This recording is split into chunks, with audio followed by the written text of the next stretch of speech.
when we hear, when you've got single-pointed concentration, which is the result, this shamatha, the result of this technique these amazing Indians cultivated well before the Buddha, which is a central technique in Buddhism.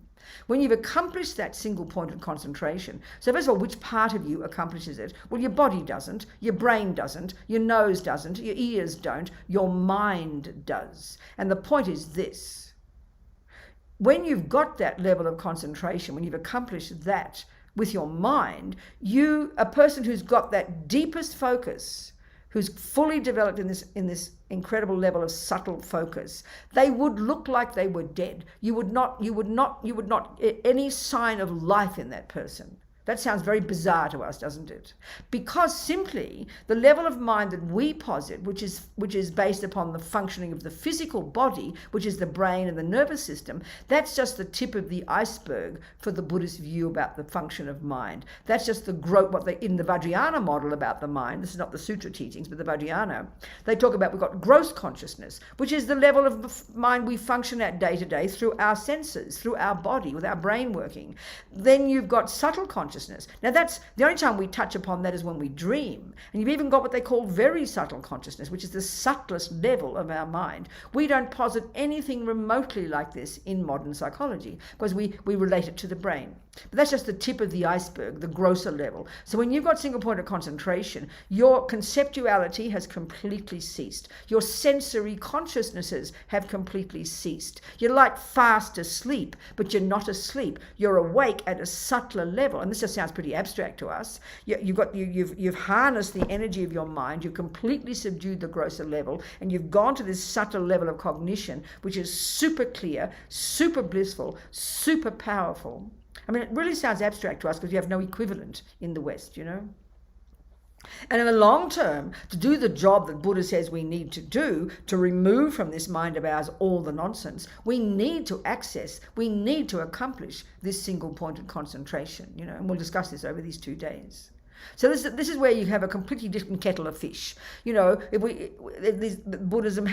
asserts these subtler levels of mind of which there are no equivalents in modern psychology, no equivalents in neuroscience. So you've got to take that on board as a possibility. Otherwise, it's all just rubbish, So then the mind has got subtle levels of cognition. It's not physical. It's got this incredible potential, which is completely demented in the ordinary world, to be rid of all the rubbish and full of all the goodness. That's the result of being a Mahayana Buddhist. When you've accomplished the 2 wings of the bird, the wisdom wing and the compassion wing, when you've fully developed yourself to perfection, this for the Buddha this is the Mahayana view. That's our true nature. That's who we really are. That's what we're aiming for. We all possess this Buddha nature. We all possess every mind in the universe, every ant, every dog, every Hitler, every pedophile, every snake, every bug. Being a mind possessor, this potential is natural within their mind. We'll discuss this as well. Something very profoundly, fundamentally necessary to understand. So the mind is not physical. It's got these much subtler levels of cognition. The other thing that's really shocking for us, and this is quite unique to the Buddha,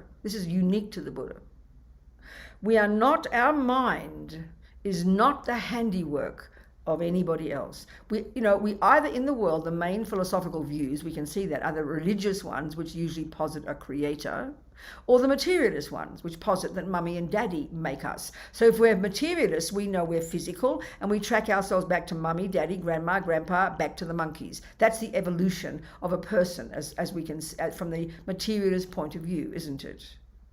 And from the Christian view, the Muslim view, the Hindus, even though they talk about karma and reincarnation, they also have the view of an essence, a holy essence called God, that is kind of the source of all of us. Nothing like that for the Buddha. No such concept as a creator for the Buddha. He's not being rude, but we don't need creating, because his view is, and this is we're a radically different view, and this is the big picture point of view about the mind, is that your consciousness is a continuity of mental moments that goes back and back, and you get back to the first moment of conception in your mummy's womb when it joined the egg and sperm, yes, but you track your consciousness back before that conception to a previous life and a previous one. It's all there in great detail in all the literature, This is where we come into the law of karma and Buddha's view of the universe, what the mind is and where it comes from and where it goes after we die. So in this sense, it's a radically different view, both from the Christian teaching, to some degree, the teachings about when you die, you have another experience from the Christian point of view, you've got heaven or hell. From the Buddhist point of view, you can argue there's a similar idea of different realms of existence. The mind will continue. But as far as the source of our mind, we either think it's mummy or daddy, or we think it's a creator. Buddha's got this third view, if you like. Well, certainly it can't come from nothing. Everything, as far as the Buddha is concerned, is a product of the law of cause and effect. So if there's such a thing as a law of cause and effect, and we understand that, that's our view about science. We're brilliant at learning that. That everything, if you point to anything now, a computer, a flower, a lamp, a body, we can track back its evolution. This came from this, which came from that, which came from this, which came from that, which came from this, which came from that. Absolutely, it's the law of cause and effect. Well, the Buddha would say everything in the universe is a product of the law of cause and effect, things that we can see and hear and taste and touch and smell, and including the mind itself. So the cause and effect of the mind being not physical, if it were merely physical, yeah, of course you track yourself back to mummy and daddy. The body you track back to mummy and daddy, no problem. Thank you, mummy and daddy. No argument there. But the Buddha's saying your anger, your love, your kindness, your goodness, your being good at football, all your personality characteristics, your tendencies, you do not track them back to your parents. This really takes time to hear, because the view we totally take for granted as the truth is that we get our love and our kindness and our psychosis from our parents. We might not like to think we get those from God, and that's very clear. You can't say God gives us our bad qualities. There's a whole different discussion in the Christian teachings and the Muslim teachings. But from the Buddhist point of view, you do not get your mind from your parents. I mean, it's not too difficult to comprehend if you take the view, to understand intellectually, if you take the view of, continuity of consciousness going back before conception. So you track your own back. Your mind is, in other words, the key point here for the Buddha is your mind is yours.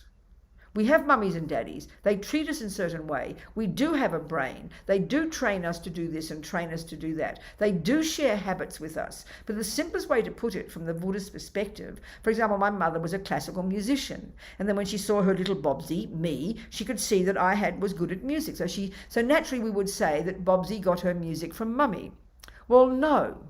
My mother was good at music. She got born into this life with a tendency to be good at music, just like your tendency to be loving or kind. It's your own mental imprints from your past practice. And then I came into this life, supposedly, with a tendency to be good at music, and it was convenient for me that I got born to a mummy who could train me in music. I didn't get it from my mother. But her teaching helped nourish my potential for music. My father's anger would probably help nourish my tendency for anger. I didn't get my anger from my father. He got his own anger from his own habit of being angry, and my anger comes from my habit of being angry, and then we happen to come together, So it's not that complicated a concept. We just have to think it through. It's because it argues with the materialist view, So your mind is not physical. It's got much subtler levels of cognition, which in the long term we must access. This is where the real work comes to in Buddhism. The level we function at now is a very coarse level of cognition. And this is where we're going to get into, looking at these different conceptual states of mind. It is not the handiwork of anybody else. This is the weirdest idea for the Buddha. The more you become familiar with the Buddha's teachings and attempt to practice them in your daily life, it demands that we take responsibility and own our own love, kindness, intelligence, being good at music or football or whatever it might be. It's actually got a profound implication experientially. We have a very strong tendency, if we've got the materialist view, to feel, well, I didn't ask to get born and I'm made by somebody else and it's not my fault and poor me. We have this very strong sense of being a victim of somebody else's plan, isn't it? But the Buddha says, no, no one else needs to have a plan for us. We have to look into our own actions and understand our own mind, because it's mine. We come into this life with our own mind, our own tendencies, our own goodness, our own badness. It's a very powerful concept. So slowly taking this on board causes us to get a sense of not being a victim, of more accountability, more ability to realize my mind is mine and I can change it. Because that's the fundamental point about the mind, There's nothing set in stone. There's nothing in this mind of ours which can't be changed. And that's what's implied by the word Buddha, that we can literally perfect this mind, turn it into the mind of a perfect being. This is what Buddha says is our natural state.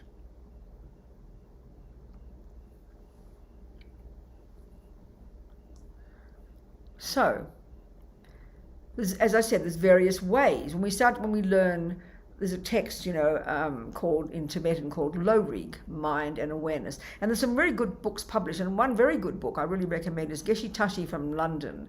He's now not there, but he was the resident teacher at Jamyang in London for many years, and he wrote a series of books that were used as the course materials for a particular program he wrote, a study program.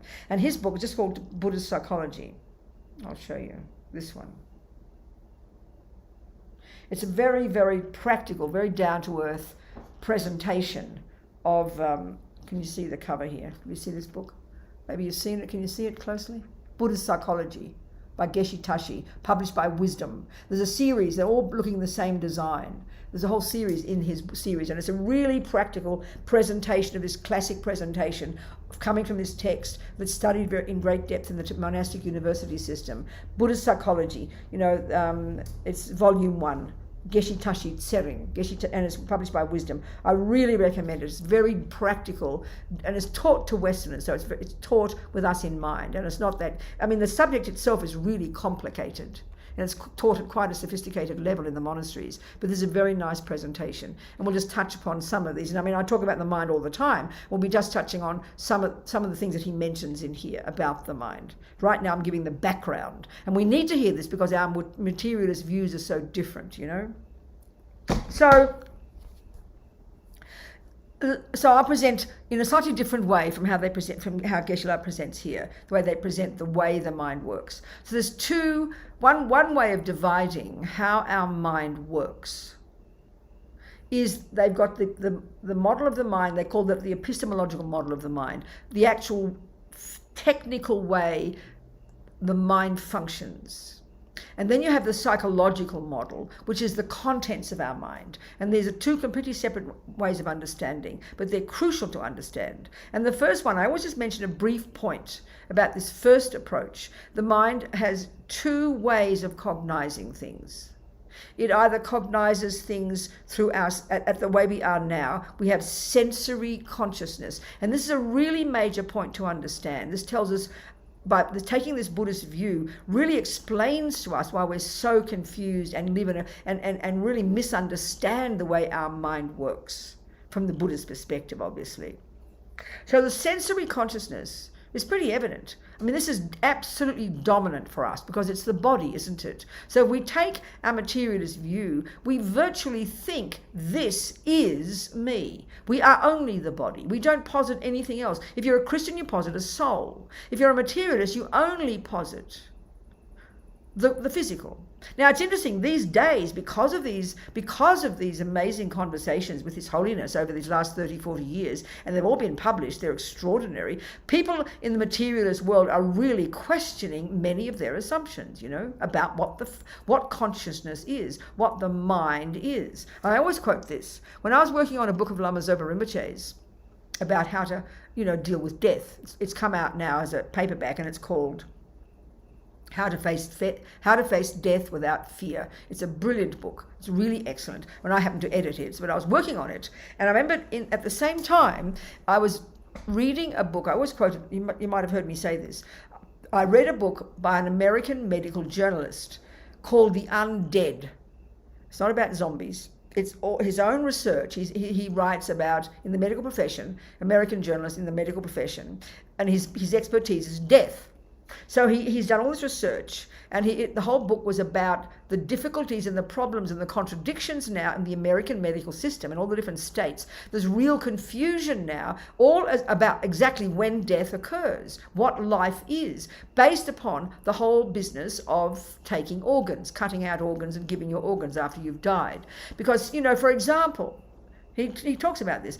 We know in all cultures for centuries there's always talk about people, quote unquote, coming back to life. We know about that, And of course it can't be explained when you're brain dead. That makes no sense that you can be dead for a couple of days in the coffin and actually wake up again. But this is now They're forced to confront this, because once, if you're going to give your heart or your liver, we know now that when you die, they've got to keep you breathing, keep your heart beating. As far as the Western view is concerned, you're dead, but they keep you breathing artificially. They don't think you're a living person at all, but they find that people come back to life after they've stopped breathing. From their own side, not without machines. And that's just, you can't, before we would just put it on the back burner and think it's a joke, But there's so many stories like that. And that's bringing up a real problem for people, because that's forcing them to question their assumptions. What is consciousness? What is the mind? What is life? When does it end, I remember he had a whole chapter, for example, on people who report what we call out-of-body experiences. So technically, that can be completely explained in Buddhism when we understand that we've got subtle consciousness, which is what we experience when we dream. But people have that experience of the dream mind, which is called subtle consciousness, when they have weird experiences. People float above their heads. He had a whole chapter of people who quoted who talked about their out-of-body experiences while they were having operations under the anesthetic. So technically you don't leave the body, but because the subtle mind doesn't depend upon the brain, doesn't depend upon the senses, because if you're unconscious on the operating table, they're not functioning, but they have this vivid experience, and the experience is of being above yourself. Many people who have trauma talk about that experience. You don't actually leave your body. Your mind is there, but your grosser consciousness, which is your sensory and your conceptual, that has completely ceased. But all these people report it. So of course, many times the medical profession just go, "Oh, that's ridiculous. It's not possible. No, come on." No, they don't believe it because it doesn't fit with their model. But he talked about in this book one woman. He made a joke about it. One woman who had to have such a radical procedure that they virtually had to make her practically dead in order to do the operation. So from their point of view, there was no way she could have any consciousness. There's no way she could be aware. But it was interesting, he said, she reported the most vivid so-called out-of-body experience. And no one can argue that she reported exactly what they said, what they did, the music they played, and they are completely gobsmacked. In fact, this is good because it's forcing them to question their assumptions. That wasn't necessarily his view because he's an atheist. He doesn't have a view about what the mind is. But also the interesting point is, in this book, one doctor was quoted as saying, "I can now say with certainty that consciousness is not a function of the brain. I don't know what it is, but at least I can say that much." So in one way, it is great that people are questioning. There's many other problems with this whole thing that he was talking about, but that's so interesting. So people are just talking about this now. I mean, Dalai Lama, because of his amazing conversations and meetings with all these best brains in the West who really revere and admire him, he talks about, because there's all this discussion, there's experience among Tibetan Buddhist meditators who die with complete control, can go through the death process from the gross to the subtle to the very subtle level of consciousness, and they can stay in that subtle level. When you look like you're completely dead, they can stay there in meditation at that subtle level for days, in fact weeks sometimes, but they're literally dead from the materialist point of view. That's not an uncommon experience. So the Dalai Lama has been discussing all this with all his, scientific friends, and some of them, he talked about one time in Dharamsala, he joked about how some of his friends have created some machine that they're using, that he will, one yogi who is a great meditator who dies like this, that they put this machine on the yogi's brain and their body to try and see if they can detect any consciousness there once they've stopped breathing. But the Dalai Lama said it's difficult because when the yogis in Dharamsala die, the machine is down in the south of India where they use it for one yogi, and by the time they get the machine up to the Dharamsala, then the guy's left his body. So it's quite difficult. They've got to make more machines. But at least there's this open conversation now, and it's because of the Dalai Lama. It's really quite amazing. And there's so much more knowledge now, and so much more being published, so much more respect and appreciation for this knowledge coming from India that we knew nothing about in our Western culture. We like to track ourselves back to all the Greeks, didn't we? We thought they were the ants' pants. So at least that is happening now. This is because of the Dalai Lama. It's really amazing, really astonishing. There's so much going on. It's marvelous, opening people's minds. So, okay.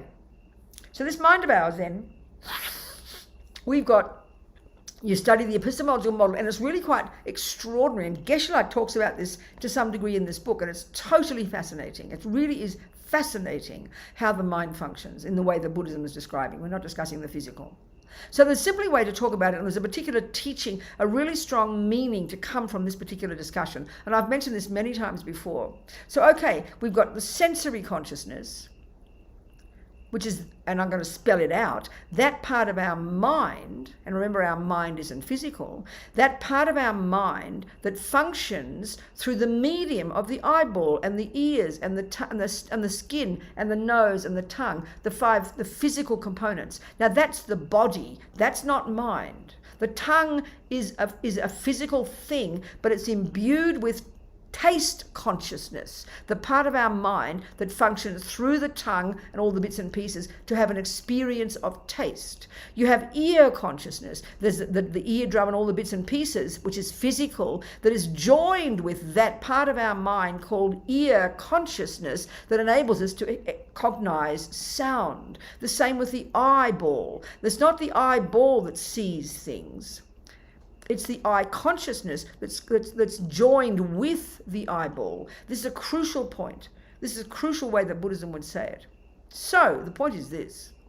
As Lama Yeshe puts it, we make the body the boss. We think the body is everything. We totally only, we judge all of our happy experiences practically and all our unhappy ones based on our body. Our senses run the show. We're totally conscious of our body, totally conscious of our sensory experiences, and that really is dominant for us. But Buddhists basically saying we're making really major mistakes. We're giving so much more power to the senses than they actually have. So I always use the same simple example. I will tell you, because I'm attached to my thermos, that this is a very well-designed thermos. I will tell you that. It's a really good-looking thermos, I will say that. Now, this is what happens, isn't it? My eyes will look here. I saw it on the internet. I chose it because I like the design. So we would say, when I say I'm seeing a very well-designed thermos, we naturally all assume that my eyes are seeing that. My eyes are cognizing a very well-designed thermos. I mean, when we know that we're in love with somebody, I'm in love with Fred, I will tell you, I can't stop looking at him. He's so divine. He's so handsome, we will say. When I listen to that music and I hear Miles Davis, I'm a Miles Davis fan, the second I hear that one trumpet note, I'm in bliss, I say, wow, I'm listening to Miles Davis. Now, the point is, this is just not accurate. We're giving way much more power to the eyes. The eye consciousness, all the sensory consciousness is in the way the Buddhism describes it when you study the texts. Eye consciousness has only two phenomena that it can cognize.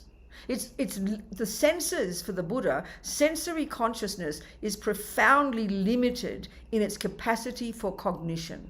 So eye consciousness can only cognize two things: shape and color. That's it. Shape and color. So it's really limited. So the obvious question, and this is the real point, when we hear this, we can really see how we give way too much power to our senses. And we have to learn to know about the other way that our mind functions, which is our mental consciousness. Our mental consciousness. That's where our thoughts and feelings and unconscious and subconscious, instinct, intuition, our anger, our love, our kindness, all our philosophical views, all our views about recipes and cakes and theories about music, all the billions of thoughts and feelings and emotions, that's the mental consciousness. Now, as Lama Zopa puts it, that's where the workshop is. That's what we have to become intimately and profoundly familiar with, because that is where all the happiness is and that is where all the suffering is. So the particular point here is this: if it is not my eyes that are cognizing a very well-designed thermos, a very pretty thermos, which part of my mind is doing that job? Well, that's your mental consciousness. So what's happening is this: because you see, Buddhists would say that every millisecond of what anybody ever experiences stays in your mind. It's like Geshe Tashi says, it's like you're shooting a movie all day. Naturally, from the second that we're living 24 hours a day, even in our dreams, our mind is working. And everything we cognize, whether we're conscious or not, is retained in the mind like a memory. So clearly in our life, I've built up certain memories, certain opinions about things, so that so what happens is my I consciousness goes there, and I'm not joking now, but in a millisecond, quicker than Google, out of my mouth will come an opinion, a viewpoint, a concept. What a nice thermos. I'll recognize it, made of this and that, and I'll have an elaborate presentation of a series of concepts. So what are concepts? They are thoughts. What are thoughts? They're essentially, for the Buddha, all of our mental consciousness at the level we function now, which is very gross, very coarse. We just access the tip of our consciousness at the level of conceptuality. This is your mental consciousness. And that level we function at now, which is the level of conceptuality, all of our thoughts, all of our feelings, all of our emotions are all grounded, are all rooted in being conceptual thoughts, opinions, viewpoints. So what a nice thermos is a concept, is a thought, is an opinion based upon all my own understanding, based on what I'd like to do in my life. I've made up that concept. And that's the level we function at day to day. So we've got sensory consciousness, and we have mental consciousness. Now, mental consciousness, it's got two different levels at which it functions. Basically, the grosser level, which is the level we only function at, which is at the level of conceptuality. That's the waking person. From the time we wake up until the time we go to sleep, we're living at the level of conceptuality, at the level of having opinions and viewpoints. And this includes all our emotions. And we're going to go into this. This is really kind of quite surprising. Now we've got, as I said before, we have these much subtler levels of cognition that we never access. We might occasionally, when people have unusual experiences, might have special dreams and you remember something or see something in the future. We just touch upon the subtler level, but we haven't trained it. We can train it. That's what we can do when we get single-pointed concentration. And to really develop our qualities, we need to develop that level of mind. But we don't live at that level at all. We live at the grossest level of just conceptuality.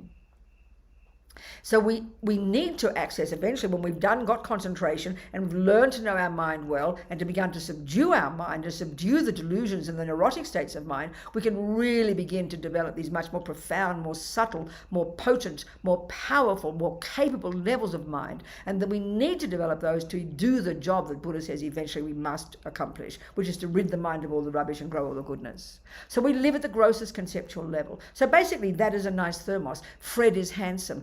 Everything that comes out of our mouth essentially is at the conceptual level. And this is the part that's really initially hard to hear, because we understand concepts. When you study musical theory, it's highly sophisticated concepts. When you study mathematics, it's highly sophisticated concepts. When you study IT, when you study even just cooking, it's concepts. We think of that as conceptual, but then we point here and we think that's emotional. Well, for the Buddha, all of these are working at the same level. It's just that, and we're going to go into that to try and explain why that is so, because it's initially quite surprising. We think the feelings and emotions are a completely different set of rules and everything, you know. And this is the key thing. If we understand the Buddha's view, this can really help us understand how we can integrate all of these parts of our mind. So we live at this level of conceptuality. The other level is called actually perception. That's got a very specific definition in Buddhist psychology.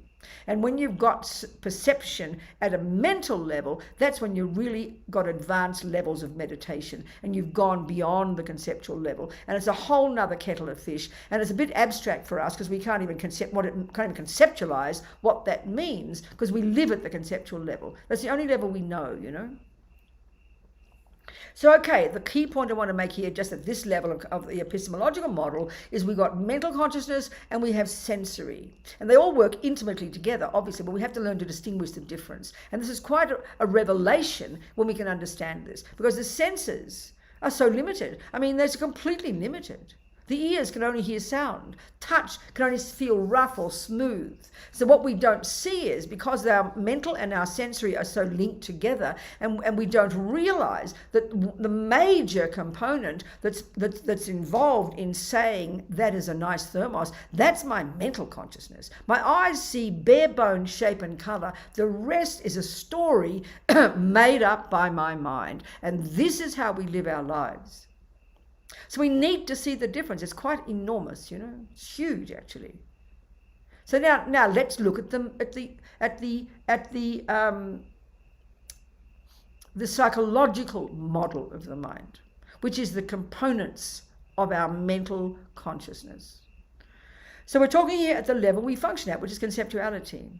So there are thousands upon thousands of these different states of mind. In Buddhist psychology, they refer to them as mental factors. It's an odd phrase, but we'd say states of mind, you know, states of mind. And there are thousands. But for us, you know, because so much, we're so, especially, okay, two things. There are two things. They don't distinguish like this, but I'm doing this for our sake, because this is how we think about our mind. We know very well we've got these thoughts up here in our head as we think about. When you start playing piano, you've never heard of musical theory before. So you've got to really squeeze your brain, don't you? And what you've got to do is fill your head, as we would say, with thousands of these complex theories, all the theories about music. You learn maths for the first time. It's incredibly complex. These unbelievably sophisticated conceptual stories, aren't they? Conceptual thoughts, aren't they? That's conceptuality, absolutely. And we can be genius at this. But what about the stuff that's here? This is the stuff. But this is also mental consciousness. And what's fascinating is, and this is the shock to us, and when we can understand this, we really understand how to apply Buddhist psychology in our lives. But also all our emotions, our emotions, either love and compassion or anger or jealousy, whether they're neurotic or valid. So these three, in this model, in this particular text, and Geshe talks about this in the book, there are thousands of states of mind. But we can divide, and this is another way of putting it. He doesn't say it exactly like this, but this is a valid way of putting it. We can divide all of those thoughts, all of those feelings, all of those emotions into three categories. There are those that are deluded, disturbing, neurotic, the crazy ones, the ones the Buddha says we can get rid of, such as anger, depression, jealousy, attachment, arrogance, low self-esteem, half a dozen, you name them, we're all very familiar. Then you've got the second category of states of mind, and they're called the positive ones. These are all valid or reasonable or virtuous or useful or beneficial or productive states of mind.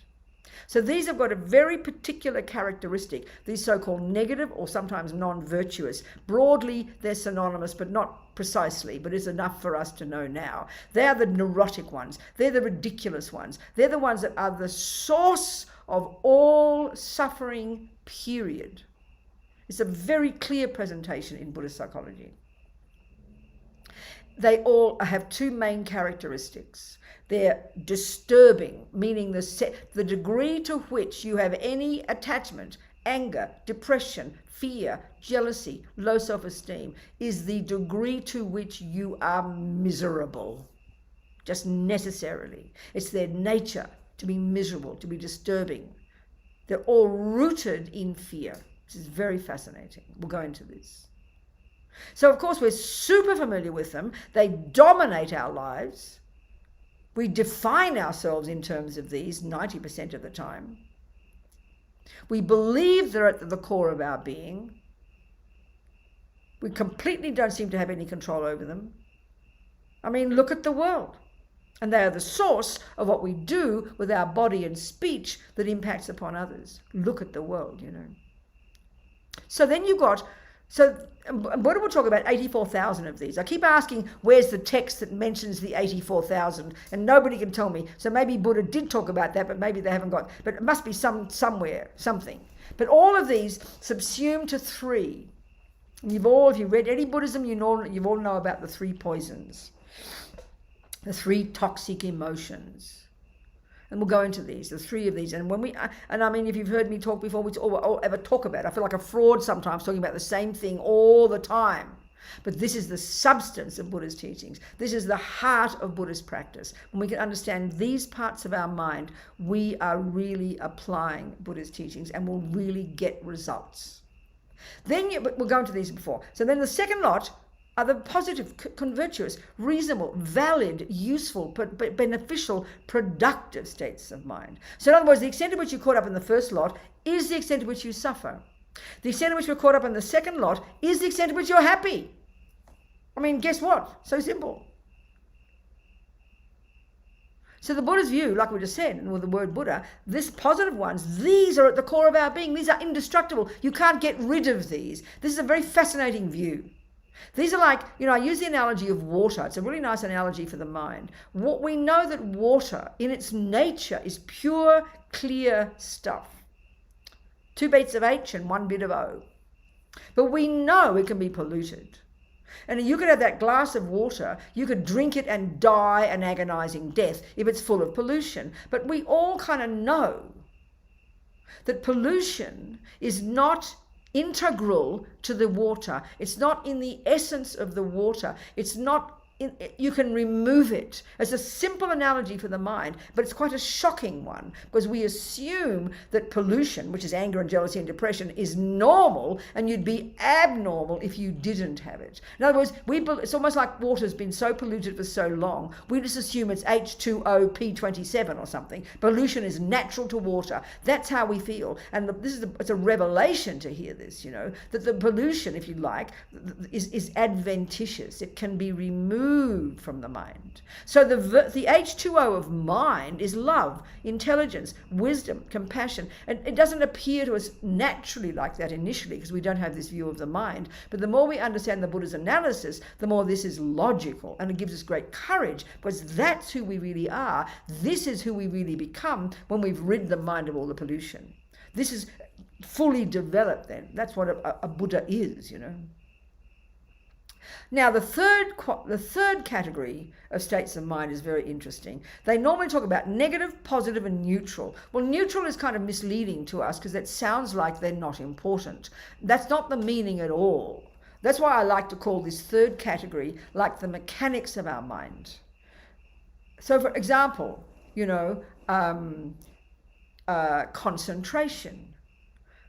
There's a particular state of mind called mindfulness, which is really often translated as memory. It literally refers to short-term memory. We've given all sorts of meanings to it in the West. But literally, mindfulness is a part of your mind that enables you to not forget what you're doing moment by moment. So when you completely lose your short-term memory, we know you got dementia, isn't it? It's short-term memory. When you're making a cake and you can't remember whether you put the eggs or, so that's short-term memory. And we can see we need to cultivate that to really do the job of getting concentration in meditation. That's why it's so important. But it's not a virtue. These virtues have a particular quality about them, and the non-virtues have a particular quality, and they're the cause of suffering and the cause of happiness. But these other ones that are neither virtuous nor non-virtuous, they're totally important. You wouldn't function if you didn't have all these working together. For example, in that third category, there's a group of what they call 5 always present states of mind, without which you'd be an insane person. One of them is called intention. The thought, I will. Volition, it's there every single second, driving everything we do. But because 99% of the time it's all automatic for us, we don't notice it. Then you have one called attention. Then you have one called discrimination. Then you have one called feeling. That's another whole discussion. We'll discuss that. These are like mechanics of our mind. It's a good way to put it. They're totally necessary to function. But the point is this: whether you're a murderer or a meditator, you need them. A murderer, a sniper, needs very good discrimination, which is the ability to discriminate between this and that. They need very good concentration. They're not virtuous and they're not non-virtuous. So that's got a very particular meaning in Buddhist psychology. And of course, it's not how we talk in modern psychology. It sounds like religion. We don't like that at all, So it's very particular meaning in Buddhism. Okay, so we have the negative, disturbing, deluded, neurotic states of mind. I know in Lama Yeshe's book Mahamudra, which is a wonderful book if you want to know about the mind. It's really delicious. There's a very particular kind of meditation. And it came out last year, I think, Mahamudra, How to Discover Our True Nature, published by Wisdom. And he talks a lot about the mind there, and I'll talk about this. I'll quote Lama. But in there, Lama just had this wonderful way of using language that really communicated with us modern people. He met Westerners first in the 60s. And so, you know, the typical word that you'll read in Buddhist literature, the one word that's mainly used to refer to this first category of the neurotic ones, it's the word affliction. Well, in my opinion, it's a rather old word. We don't use it in daily life. It's a bit kind of old, you know. But Lama Yeshe somehow just intuited that we don't use it. So he never uses the word affliction. But I counted like 21 or 22 different terms that literally Lama made up in his effort to communicate with us the way these states of mind function. If you just hear the word affliction, it doesn't convey much, you know. But one of the words that's used is delusion, and that really conveys something very powerful. Another one is disturbing emotion. That we get, you know. So this first lot, and this is so clear for the Buddha, these states of mind have these two main functions. And we're mainly talking here about the ones that are the deep habits that we would call emotions, the unhappy emotions. And I want to explain why they are more deep, more powerful, and more painful than other states of mind that we might also call a concept, you know. But the point that Buddha's making, there's two main functions of these unhappy states of mind. They're disturbing, meaning, like I said before, the extent to which they are prevailing in your mind is the extent to which you're miserable. You are disturbed. You are suffering. But this is already an interesting point, because when I say, how are you, Robina? I'm really unhappy. Why? And I'll describe what Fred did to harm me, and I'm unhappy because of Fred. Buddha says, no, we haven't got it right.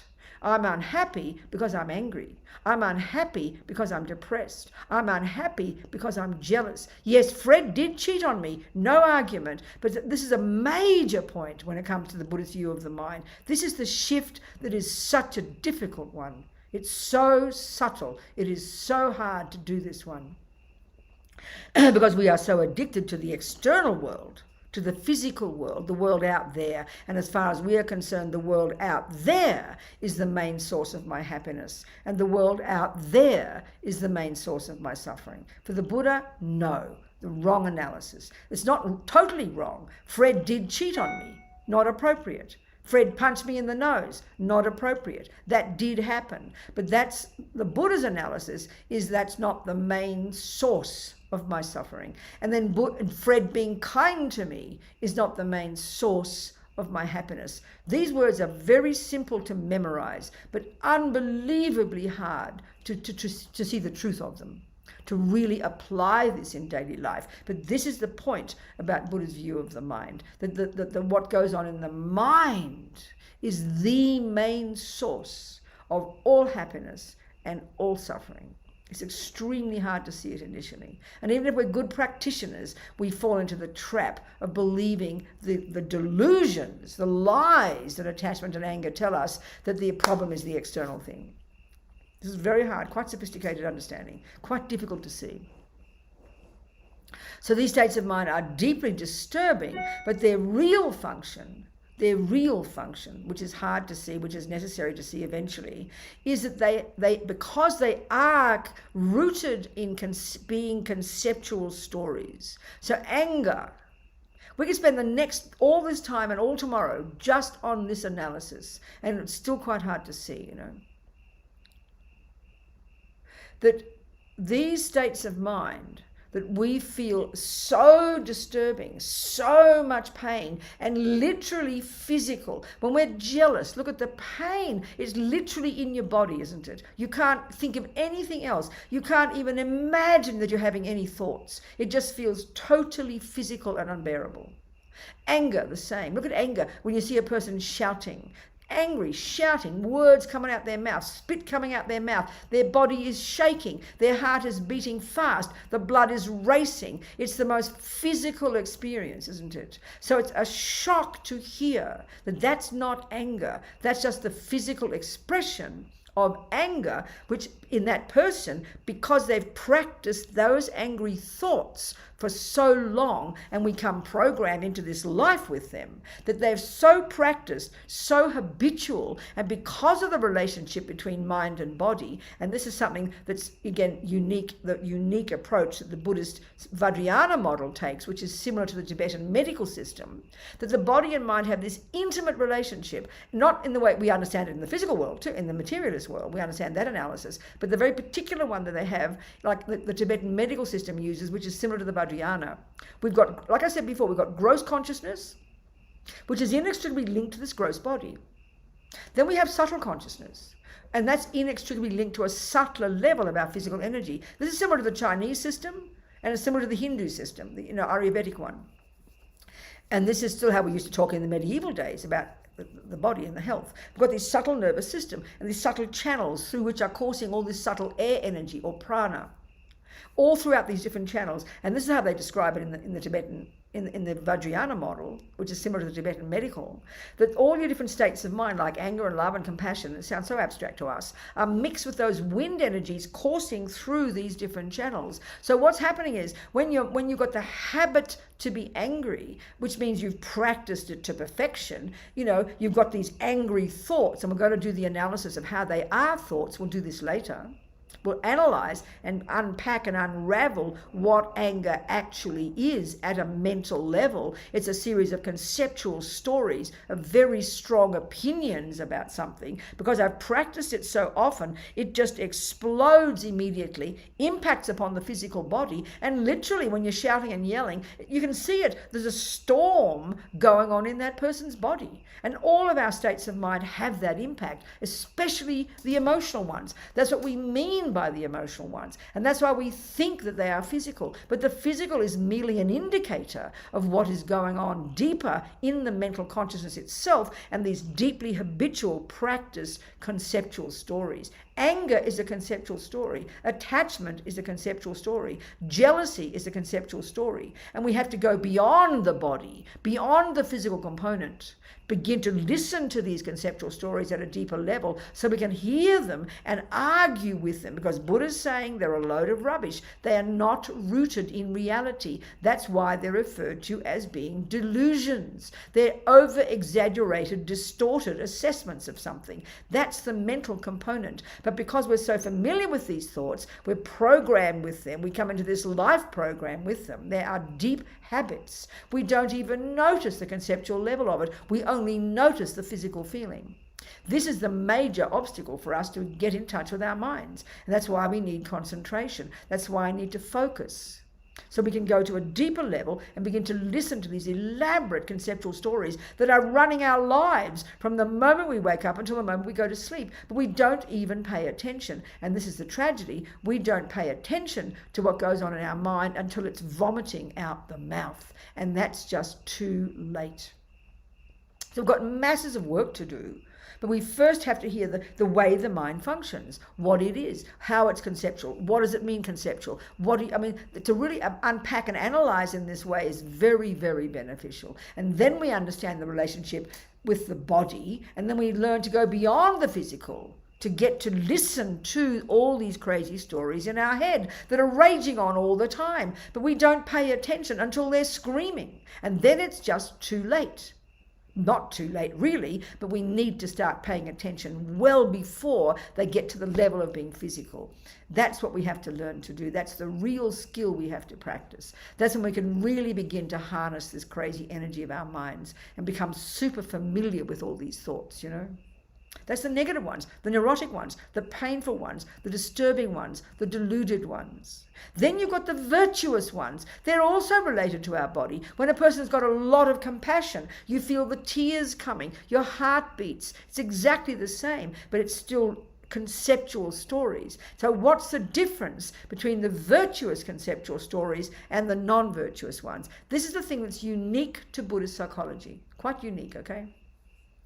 So before I go into more detail now about these states of mind, maybe you should ask me some questions if you have any questions at all. So, okay, we have the so-called negative, unhappy, deluded, neurotic, you name it ones. We have the valid, reasonable, appropriate, beneficial, useful ones. And we have these mechanics that enable us to function at all, you know. It's a way of dividing this, all the thousands of states of mind raging around like in a big soup of emotion, you know. So our job is, this is the logic, if it is possible to achieve this state of removing from your mind all delusions and developing to perfection all the virtues, then it's pretty much evident that you've got to know your mind, because you've got to do the job. And that's when you really start to become a Buddhist. This is the actual job of being a Buddhist. Okay, so the Buddha, like I said, would talk about the first category, all these negative ones, like 84,000. And there's a very elaborate relationship between all of them, and they're all rooted, they all subsume to these three. And the three poisons, they're really crucial to understand these three, you know. The root, and the way they describe these three, they're intimately related to each other. There's like a hierarchical relationship. The root one, the one that's the source, the fundamental one, that's known simply as ignorance. And it's a very specific ignorance. It's such that when that ignorance is removed, that's when you've quote unquote realized emptiness. That's when you've cut the root of suffering and you're now climbing your way out of samsara into your nirvana. You've got more work to go, but that's the fundamental one. When that's shifted, when that's uprooted, and this is profound, then everything is shifted, everything is changing. Now you can't fall back in samsara after that. So this ignorance, you know, it's really subtle, really primordial, really hard to identify.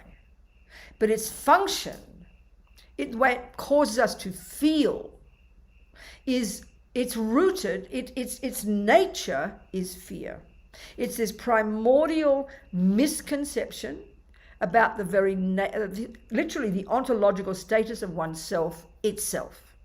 And it fundamentally misunderstands the nature of self and indeed everything else in the universe. This is the deepest, most primordial delusion, mistake that the mind makes.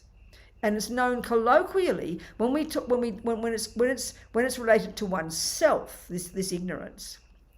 It's called ego grasping, which is a very nice colloquial term. And the nature of it, grasping is a really good phrase, you know. So it underpins every single thing we do, good and bad.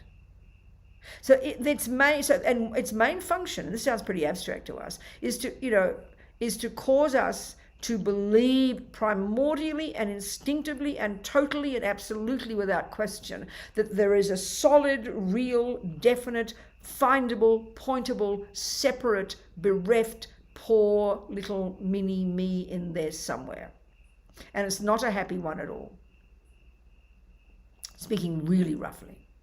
It's deep in our being. It's a totally wrong view, complete misconception. On the basis of believing in this little separate, concrete, solid, unhappy me, it gives rise to the next one. And this is attachment. Attachment. Such a simple word. But as Lama Yeshe says, I could tell you about it for one whole year. You will never begin to understand it until we start to do this work deeply inside. It's such a simple word, but it's multifaceted, this attachment, I tell you. And it's the main voice of this ego grasping. And effectively, in day-to-day life, it is the main cause of all suffering, which sounds pretty shocking, you know. So if that's true, we'd better hear Buddha's analysis of it, isn't it? So it's multifaceted. I'm just speaking colloquially here, you know. The most primordial level, at an energetic level almost, so primordial, and we get born with this from the Buddhist perspective of having practiced attachment before, It's the energy of dissatisfaction. As Lama Zopa says, that's our worst disease in our modern culture. The way we talk about low self-esteem, self-hate, this is what it is. It's dissatisfaction. No matter what we get, it is not enough. No matter what we have, it is not enough. No matter what we achieve, it is not enough. No matter what things appear, there's never enough. There's always something missing. It's a deeply painful feeling beyond intellect, beyond articulating. It's the consequence, the symptom of deep attachment. Dissatisfaction.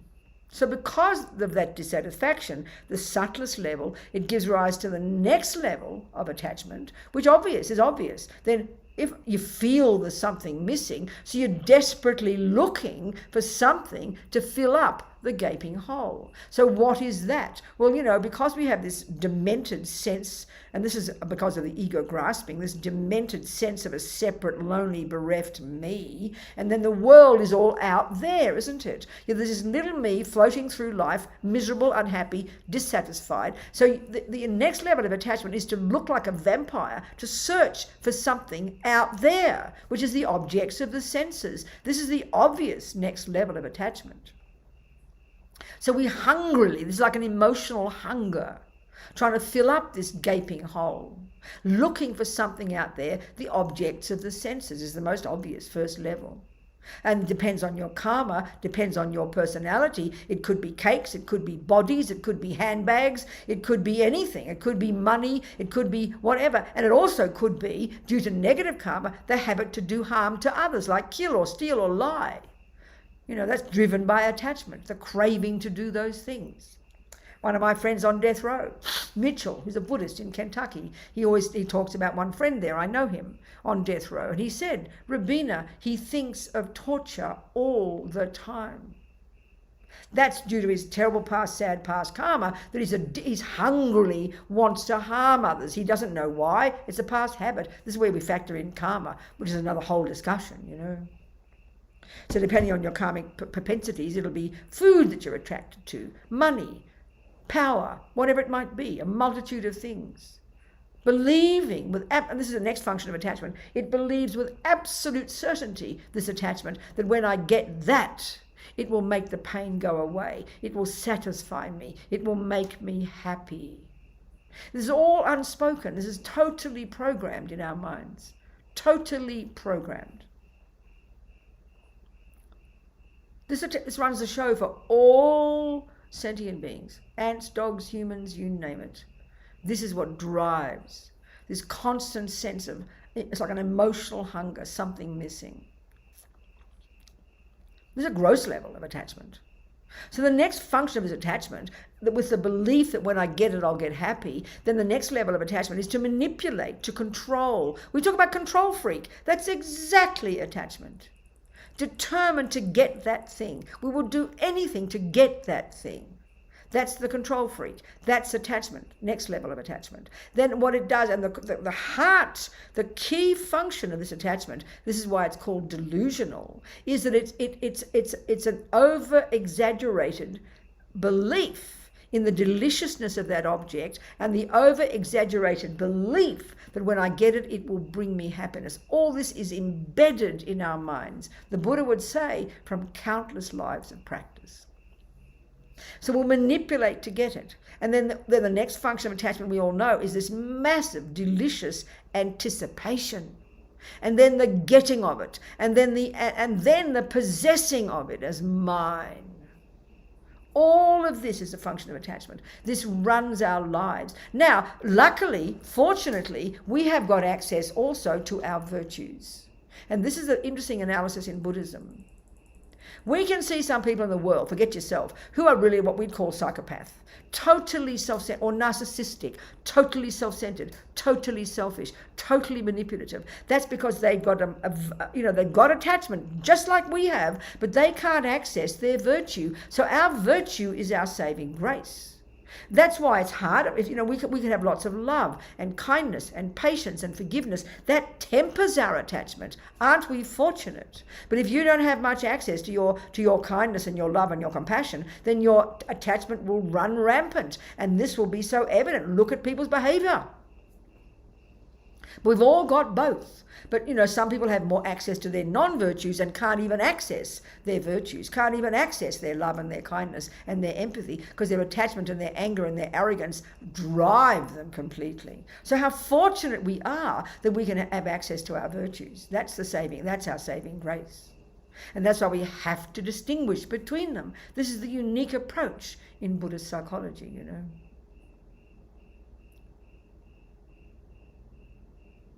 So we have to distinguish. That's the key job. You read in all the literature, in all the key job of being a Buddhist is to distinguish between the delusions and the virtues. Why?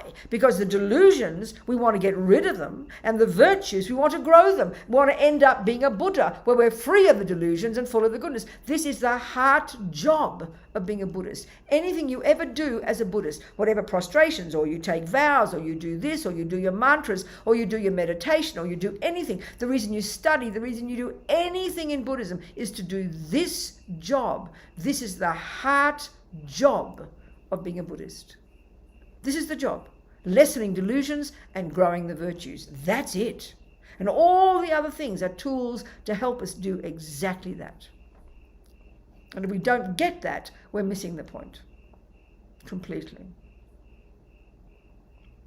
So attachment, so one way of summarizing attachment, this always sounds very brutal and very cruel, but this is how it is. Attachment basically is this frantic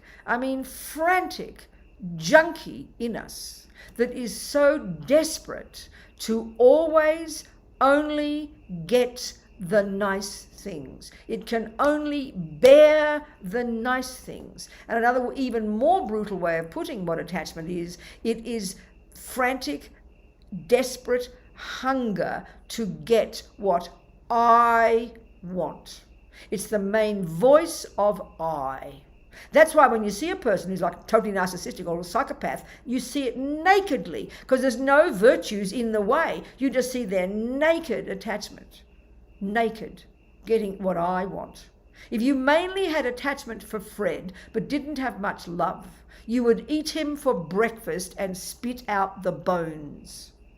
It's actually, attachment is utterly monstrous, but it sounds so shocking to hear this, because what I'm describing is everything we are familiar with, which we think is a normal human being. So it seems kind of shocking to hear that they're totally deluded and they're the source of all your suffering and they're the source of why you harm others.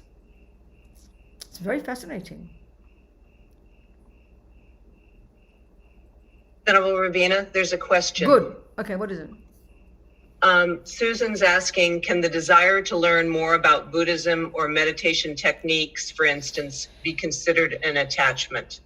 Well, it's not. First of all, the use of the words. Thank you, Susan. To be very precise here, an attachment is how we talk about it in the West. We talk about attachment and we are referring to the object. So attachment is not the object. Attachment is the state of mind of that object. So, attachment is the mental state. Attachment is the subject. Food is not an attachment. We call it like that,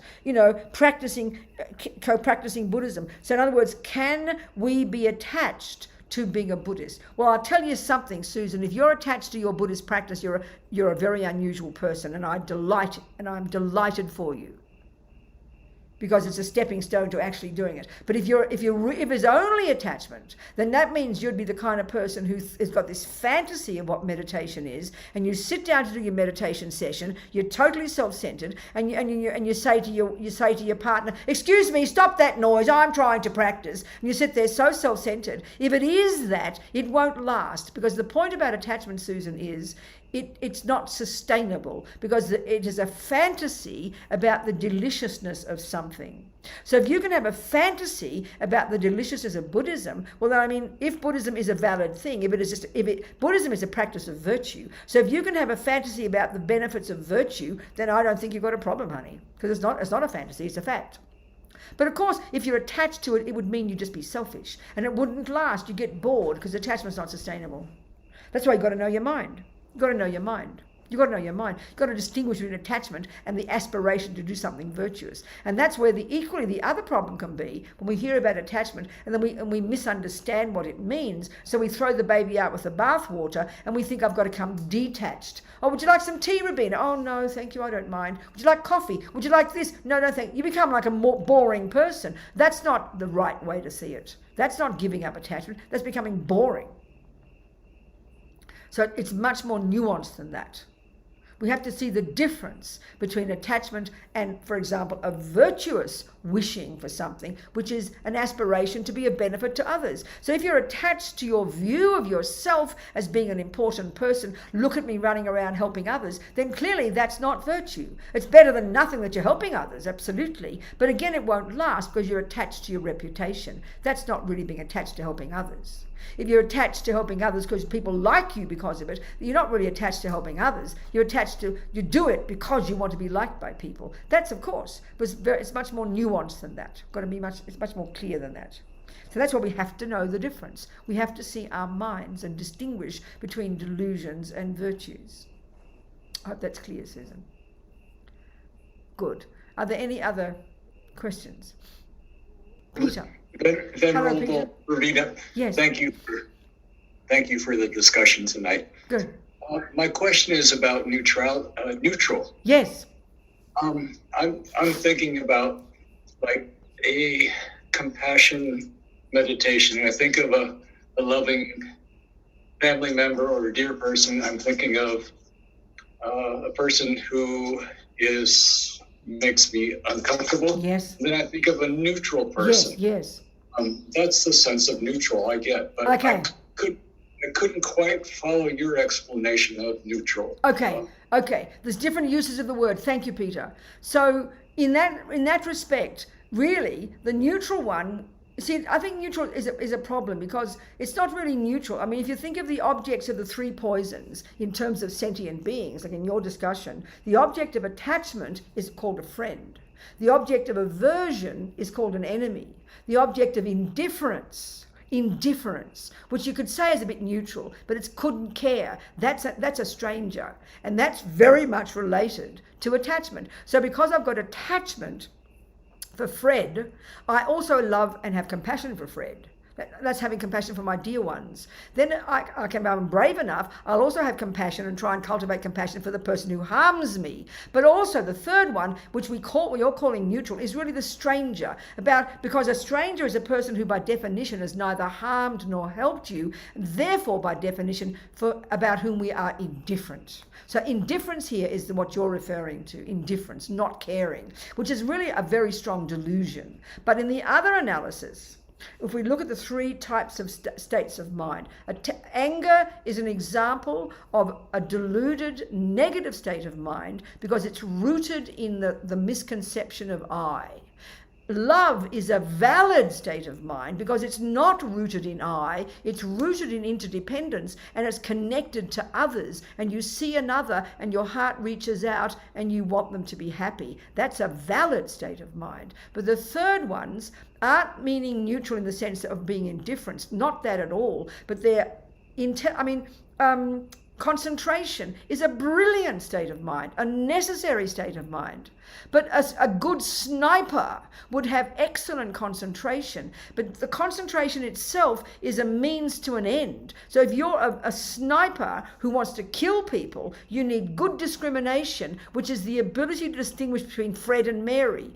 Concentration is the ability to really focus on what you're doing. Mindfulness is the ability to not forget what you're doing moment by moment. They're necessary states of mind. They're crucial states of mind, but they're not in their nature virtuous, and they're not in their nature non-virtuous.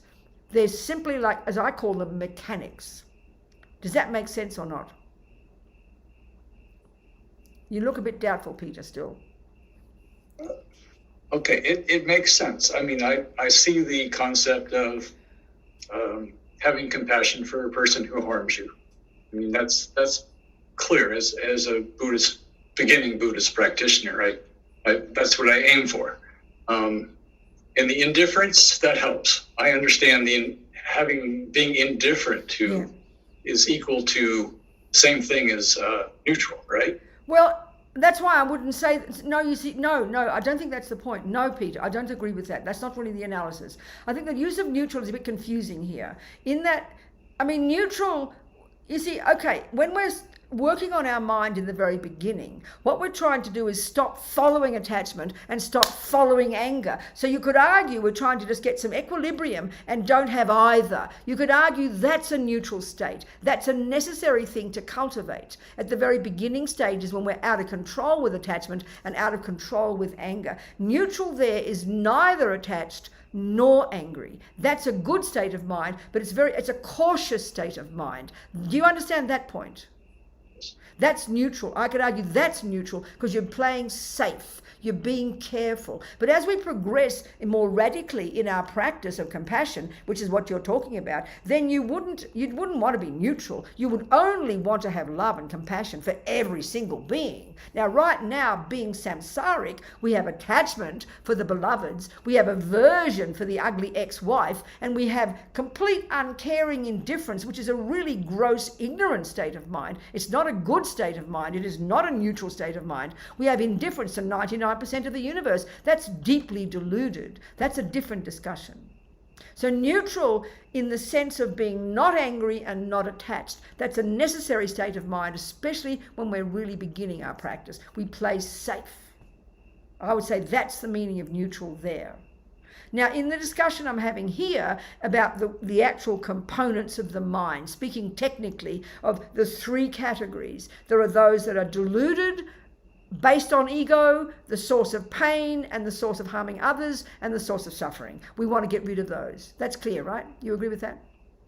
Then you've got the virtuous states of mind that proactively, they're valid in the sense that they're connected to others, and that is reality. Things are interconnected. So when you've got more love and more compassion and more empathy, you're connected to others. Wouldn't you agree? Yes. When you've got more attachment and anger, you're separate from others, aren't you? And you're locked in your own self, aren't you? It's true. Yeah, so that the deluded ones are rooted in misconception. The valid ones are relatively valid and virtuous because they're connected to others. We want to cultivate those. Now, the third category of states of mind that are not virtuous in that character and are not non-virtuous in that way, but they're necessary states of mind. Concentration is not virtuous or non-virtuous. A murderer needs it and a meditator needs it, but they're necessary states of mind. So you've got to distinguish between a state of mind that's necessary and one that's virtuous. They're different meaning. Sometimes they just say that third category are neutral in the sense that they're not virtuous and not non-virtuous. But when we hear that they're neutral, we think that sounds like they're not meaningful, but they're totally necessary states of mind. There are many of those. When we go through the list of states of mind that cause us to function well, absolutely, we need discrimination. It's happening every millisecond. And so if you're going to work on your mind, you need to develop the discrimination that can distinguish between anger, love and attachment, for example. Discrimination is a brilliant state of mind. Now, if you are a sniper, like I said, and you're driven by anger and you want to kill people, you need really good discrimination through your microscope or through your telescope to see exactly which person you want to kill. That's discrimination. The eagle in the sky from a half a mile up can see the fish exactly that it wants, and it will home in with its concentration, with its mindfulness, with its intention, with its attention, with discrimination to get the fish for breakfast. So if you're a deluded person, you will use your discrimination and your mindfulness, your concentration to do bad things. And if you're virtuous, you'll use those to do good things. So those themselves are neither good nor bad in the sense of being not virtuous or non-virtuous. It's a particular way Buddhist psychology describes the way these states of mind function. Are we communicating a bit better now? Absolutely, yes. Good, Peter. Thank you very much. This is quite distinct. It's quite unique to the Buddhist approach to the mind. And it's necessary to get this because there's no fourth category. Either they're these mechanics of the mind, they're virtuous, or they're non-virtuous. There's no fourth category of states of mind. The thousands of states of mind, and this is the incredible sophisticated level of practice that we need to accomplish, is to have this unbelievable, to develop this map of our mind and to have crystal clarity about what the hell is going on in it so we can be in control of it. It's quite an amazing view of the mind, actually, and it's all internal. It's not looking at the brain, it's looking at the mind itself. Are we communicating? Yeah. Good. Okay. Yeah, it's awesome. Thank you. Fantastic, Peter. Good. Any other questions? Venerable? Yes. Venerable Robina? Yes. Who is it talking to me? The telephone there. Michael? Hello, Michael. Yes. Talk to me. Very, very nice to hear you tonight. Good. Robina, thank Good. you. So my question is, the mind has this basic clarity, and the pollution or contamination is secondary, arising from whatever causes. How? I missed that last phrase, Michael. The mind has the nature of clarity. I heard that. Right, like clear water you were saying before. Yes. The H2O, then it becomes mixed with these other factors. Yeah. How can something that has a nature of purity even sort of fall from that, descend into confusion? It's a very good point, Michael. Thank you. It's a really good question. Thank you very much. Okay, this is a really interesting point here. Lama talks about this in Mahamudra, and this is a fundamental thing to understand. When the Buddha's view says that mind is clear in its nature, pure in its nature, that's its fundamental nature, I think inevitably, Michael, what we're going to do is hear that it was pure once, which is what your question implied. How come if the mind is already pure, how come it got dirty again? That's not the meaning. It's kind of interesting. It's not the meaning. So the meaning is, I mean, first of all, if the mind at the moment, we can see, if we look into our minds, we can see there is pollution there. We can recognize attachment. We recognize anger. We recognize jealousy. So the Buddha would say there's never been a point then at which we haven't had anger or attachment or jealousy. But the point here that Buddha's making is they are also in the mind, and they've been there since beginningless time, like the virtues. But what Buddha has done is identify that these states of mind are adventitious. They've always been there, but because they can't have a beginning. This is the fundamental point about cause and effect. You can't say your mind was pure once and then somehow delusions came, and your question implied this. That's what's impossible, which is what you're implying. It is impossible, but if it is there, then you can remove it. And that's what Buddha has found. So what I'm getting at is, it's a bit like, you've got a chicken. It's like the chicken and egg. We know you keep going back and you're always going to find, if you've got a chicken, we know it came from an egg. If there's an egg, we know it came from a chicken. And if there's a chicken, we know it came from an egg. The same here. If there is anger, we know it came from past anger. If there is anger yesterday, it came from past anger. And if there's anger yesterday, it came from the anger before. And you go back life after life. You can't find the beginning of anger. But this does not mean that you can't break that egg and never get another chicken. So Buddha has found that the virtues cannot be destroyed. This is like the H2O example. And this is very hard to see initially because they are the nature of our mind, even conventionally. But the delusions are these kind of, you can't say additives because it implied they got added. They've never been added. They've always been there. But they're not at the nature of our mind. They're not at the core of our being. That's why we can remove them. And over to the rest of today and tomorrow, let's try and see logically how it's so that they are adventitious, how we can remove them. What's the logic of that? Not just some sentimental thing. So again, the crucial point, I remember having a discussion with my Catholic priest friend, and this is a very powerful teaching in Christianity, that we were all pure once. And then we sinned, we got dirty. And I remember discussing that with this priest, and he agreed that this is a really difficult point. I said, for the Buddhists, that's not a possibility. Because if we were pure once, meaning if we were the Buddha once, Michael, if we were totally pure, which means we were Buddha.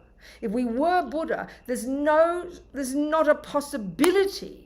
There's not a possibility that mind, which sees reality, which knows how things exist, which is infinitely oneness with love and compassion and wisdom, it can never, ever, ever, ever, ever get angry, because anger has to be in the mind. Anger has to have a seed of anger in the mind. You can't put that into the mind if it's gone. And that's why when you've realized emptiness, the first moment of your non-conceptual realization of the ultimate nature of your own being or your own mind or reality, once that means you've cut the root of all suffering. Once you've cut the root, then it can never grow again. So that's the thing. We've never been pure in the past, but what Buddha's identified is that what mind really is in its nature is the purity, is the virtue, is the clarity, is the wisdom. That's at the core of our being. That's integral to who we are, and that can never be removed. But he's found that even though anger and attachment are also beginningless, that they're adventitious and they can be removed. And once you've removed them, they can never grow again. Because if they could, why do all this hard work? It's kind of just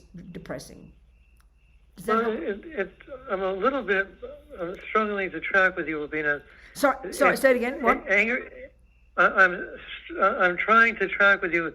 I'm a little bit baffled in that if anger and attachment are beginningless, yes, then they would seem to be intrinsic as well as the clarity. No, I hear what you're saying. So I think the assumption that you're making, and this is where Buddhism would disagree with that assumption, because they're beginningless doesn't mean they're intrinsic.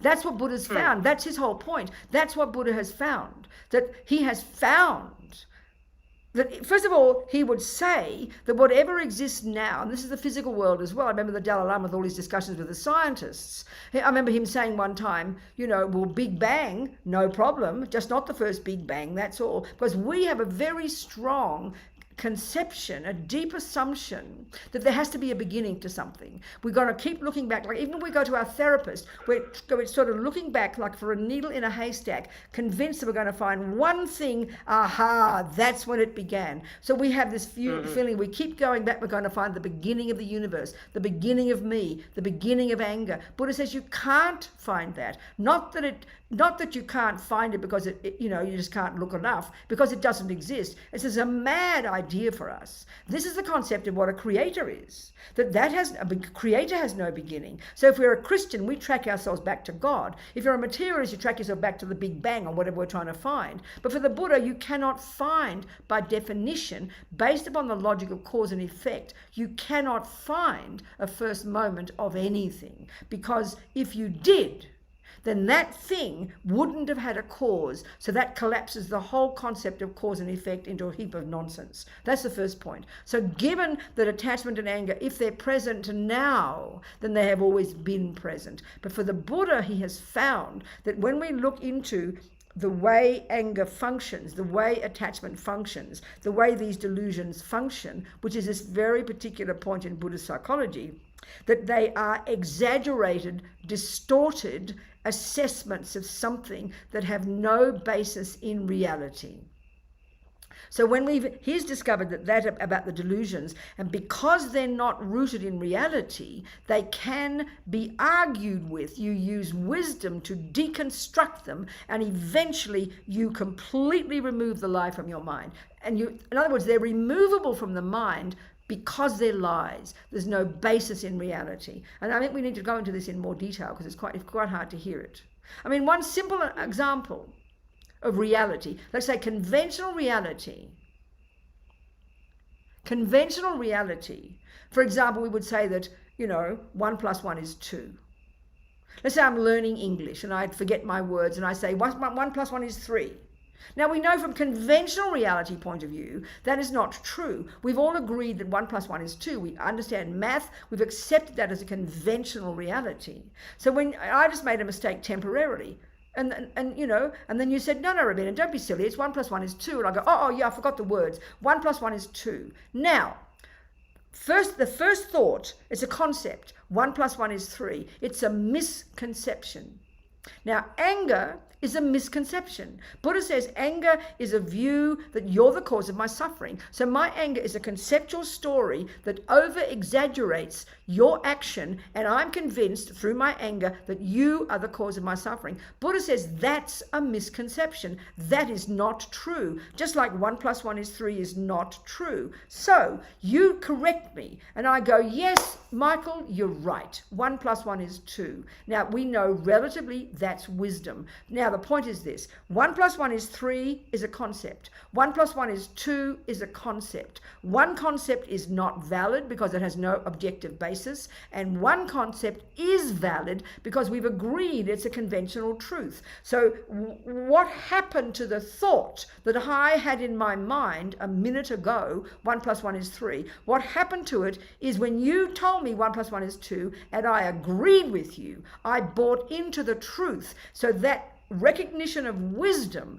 that recognition of truth is what annihilated the thought 1 + 1 is 3. That thought has disappeared into a puff of smoke, and that's what happens to all the delusions when we work on our minds, and eventually when we realize emptiness. That's when we achieve our cessation of suffering and its causes, when we finally perfected that realization. We've removed the delusions, the misconceptions, the lies from our mind, and what removes them is our conviction about truth, our wisdom that sees reality. That's what counteracts the lies, and they disappear and cannot come back again.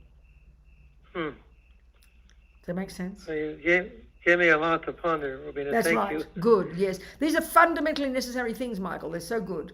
Necessary to understand. And this is, of course, the Buddhist model. You've got to, we're just talking the Buddhist model here, the Buddhist analysis of it all. It's very powerful, this kind of thinking. This is the whole basis of all, this is the way, the whole Buddhist view of the mind, how it works, and how we can get to realize emptiness, and how that can cut the root of all delusions, and how by perfecting that, we then are out of samsara. And this is why we need the two wings of the bird. I mean, we can talk about bodhicitta, this unbelievable levels of compassion. We can even still lose those, because we've still got a misconception of ego grasping in the mind. It's only when we've cut that one that then finally all the misconceptions can go, and they cannot come back. This is the point. They cannot come back. So the view, like with my Christian friend, the talk about how we were pure once and then got dirty again, that's an impossibility for the Buddha. Because if you are perfect already, then you can never have a negative thought again. You're finished. And that's why even from the first moment of your first direct non-conceptual insight into the reality of emptiness at the subtle level of your mind in meditation, the first second you see nakedly the truth that there never has been, isn't, and never could be an intrinsic self. When you've cut that root, you've got more work to do, but you can never fall back after that. You can only go forward. This is the crucial point we have to get to. Do you understand? So for me, it's very, see, the thing is, even though our minds are polluted now, so when you read the Mahayana teachings, which is very inspiring, the mind, to just get some encouragement about how our true nature is really, and this is conventional, not even the ultimate reality, just conventional reality. Our true nature is the virtues, love and compassion and wisdom. They're not finally fully developed yet, because you've still got a view, when I've got anger towards you, there's a miserable, unhappy me that sees a separate, unhappy, ugly Michael out there. That's really off, that's off the planet. It's ridiculous. But then we move closer to virtue, and I stop the non-virtues, and I get closer. Now I start to have love and compassion for you. I'm in one major step forward. Now there's a sense of connectedness. But still, until I've realized emptiness, there's still a sense of an inherent me having inherent compassion for inherent Michael. That mistake is still there. Better than nothing. It's one step closer to reality, but I've got to realize emptiness. Then I've really got reality. And then my compassion and my love can be super powerful, because they're rooted in wisdom. Michael, does that make sense? Michael's gone. He's still there. I'm here. Okay, good. Food for thought, anyway. Thank you. Good, darling. Thank you. Thank you so much. Can I ask a question, Venerable? Who are you? Where are you, sweetheart? Nicola. Hello, Nicola. Talk to me, sweetheart. Yes, Venerable. I'm from Melbourne. Good. Thank you. I do Mahayana Buddhism. I've done it for about 20 years. Yes. But I've had a feng shui opinion and telling me not to have certain colours in rooms because it will cause illness and insomnia. Yes. How do I deal with that? Is that a delusion if I believe that? No, that's feng shui That's very interesting, Nicola. No, I mean, it's one of the, it's very interesting. In Tibetan, they have a very similar thing. They don't call it that. And I think in the West, too, they call it geomancy, don't they? So I think, it doesn't have to contradict, because, it actually fits with the Buddhist view that every single tiny thing impacts upon everything else. So it's, in the Tibetan one, and they'd be in Tantra, there'd be this much more sensitive awareness of the impact upon the elements, upon the wind, upon this, upon that when we're very more advanced, we'll notice those things will have an effect. So I think there's no contradiction. I mean, everything's a question of how you treat it, I know Lama Zopa loves feng shui. But he always say karma first, then feng shui. I remember a friend of mine, so he has many students who do feng shui, and it fits because we are very impacted by the external world. I mean, meditators will tell you that, you look for the pace that's completely perfect, and you could say it's perfect feng shui, the right direction, the way the wind moves, the way the subtle energy moves. It has great meaning. It has great meaning, but not just to see it as a superstitious way. Of course, it's got great meaning, but there's ways. But it depends on many factors, though. It fits. It doesn't not fit. Certainly with the more esoteric teachings in Buddhism, for sure. So I should take the feng shui on as well. If the red is going to cause me harm, I should get rid of the red. Well, I mean, I think you should listen. You get your experts. I mean, lots of people have ideas about feng shui. You've got to get the right people, and there's many different opinions you're going to find, like everybody. So be reasonable, be intelligent, but there's more than just. If you think that the red going away will stop me getting sick, that's a bit too simplistic. There's other factors. There's always many factors involved. So be skillful, be wise. Do you understand? And relate these things, but continue to work on your mind, continue to practice. Do you understand? Yeah. Yeah. Yes, that will help lessen those negative energies anyway. Yeah, exactly. Yes. Sure, that's right. Thank you, Good, Nicola. Thank you, darling. What else, people? Yes, Mary. Talk to me, darling. So, getting back to the anger. So when I look at anger, I know it's not getting what I want. But then can I look at it more to my perception of what I see that's making me angry? And how do I know, I guess that would be where the analysis would come in, that I could look at, well, when I see people harming other people, it makes me sad, but then there's a little bit of anger. I guess I'm looking at just basically not accepting when someone harms someone else. I understand. So let's just unpack it, Mary. Let's really unpack it in a very precise, try and do it in a very precise way in relation to attachment. This is the thing. There's this intimate, absolutely intimate relationship, inextricable and intimate relationship between anger and attachment. So this hierarchy, like I talk about, of these three states of mind, the ego grasping, the sense of a separate self in the first place is the underlying assumption. On the basis of that sense of a neurotic sense of a separate self, which is miserable, then there is this huge hunger to get what that supposed I wants. That's the driving force that's so subtle, we don't notice it 90% of the time. It's just driving us. It's like this emotional hunger to get what I want. It's frantic. It's desperate. Don't have criticism for ourselves. We should have such compassion for ourselves. It's a deeply painful state of mind. It's desperate. It's just, it's like default. It's just an assumption. So look how we feel. Look at 1,000, forget the anger, forget the grosser levels like you're just talking. Look at a simple, ordinary day. You're at home on your own, you're doing things, and you're doing the dishes, and you're sweeping the floor, or something happens, a small thing happens, and you suddenly get irritated. Forget the biggest anger. But you get annoyed. We don't even think that matters, but that is a mild version of anger. Your attachment just didn't get what it wanted. So even when the furniture gets stuck, you drop a cup when you're washing the dishes. The noise is slightly too loud. The thing doesn't move at the right time. I mean, you just get annoyed, frustrated, irritated, upset. We all recognize this, and we have mostly those ordinary levels. That is thwarted attachment. Attachment just didn't get what it wanted. But we don't pay any attention until you want to kill somebody. And that's the grosser level of aversion. We only notice it when it's severe anger and you're shouting and yelling. Now, also though, this is the other point. So no, not quite yet, but 1,000 times a day, it seems to me, we are having these mini episodes of attachment not getting what it wants. And we call it irritation, annoyed, frustrated, upset, anxious, worried. They're all symptoms of attachment not getting what it wants.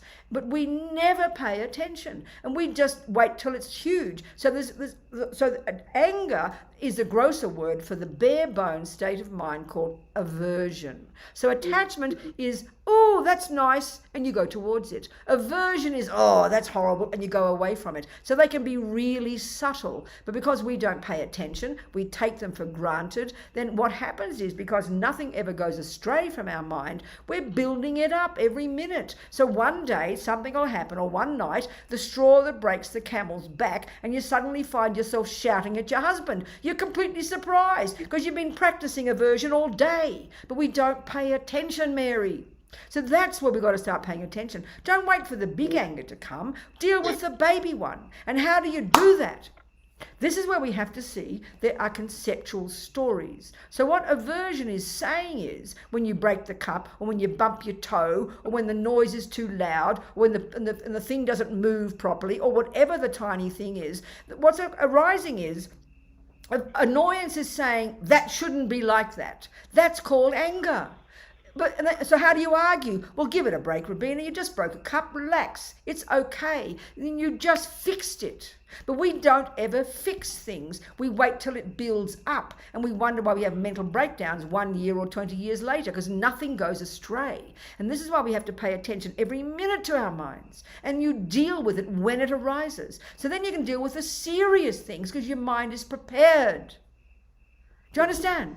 So another way, so anger has got a whole spectrum as well. The volatile expression of aversion is obvious. It's just people scream and shout when they bump their toe, when they break the dish, they curse and they swear. That's extreme anger. Then you've got the milder ones, irritated, annoyed, upset, frustrated. But then you have even more subtle, which turns into, depending on the personality, that becomes despair and depression. So despair and depression is a build-up of these millions of mini moments of upsets and frustrations throughout the day, which is thwarted attachment. And the violent expressions of anger are the build-up of the same thing. But this is where we've got to have a subtler level of awareness of what the hell is going on in our mind, and then to deal with it when it occurs. That's the real skill. That's the skill. Then you won't ever get what they call PTSD or whatever it is, because you deal with things when they arise. But that's why when attachment is so intense, and it is for everybody, and when really bad things happen, it is literally so unbearable, we can't deal with it. So we put it away. People go mad when really bad things happen. That's because we have attachment. And attachment is a junkie that can only bear nice things. It only wants the nice things, and it is not possible for attachment to get what it wants every day. And even when attachment does get what it wants, Mary, then eventually you get bored with it, or it becomes disgusting, so that you can't win with attachment.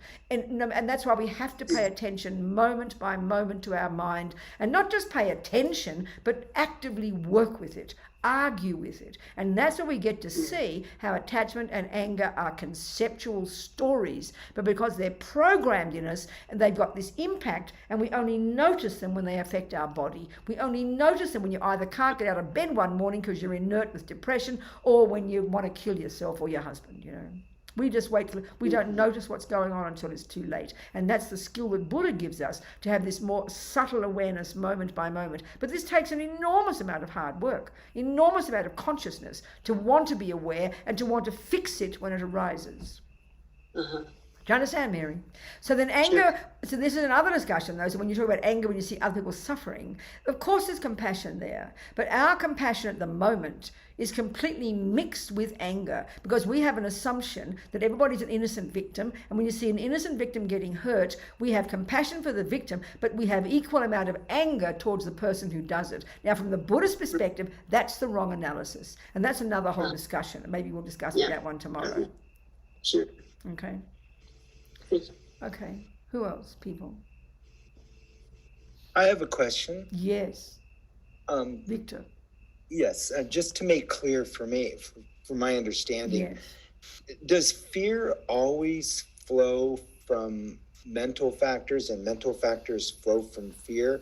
Is there ever any biological, because they keep on talking about like the reptilian brain, that we have certain that we have the sympathetic nerve system, things like that.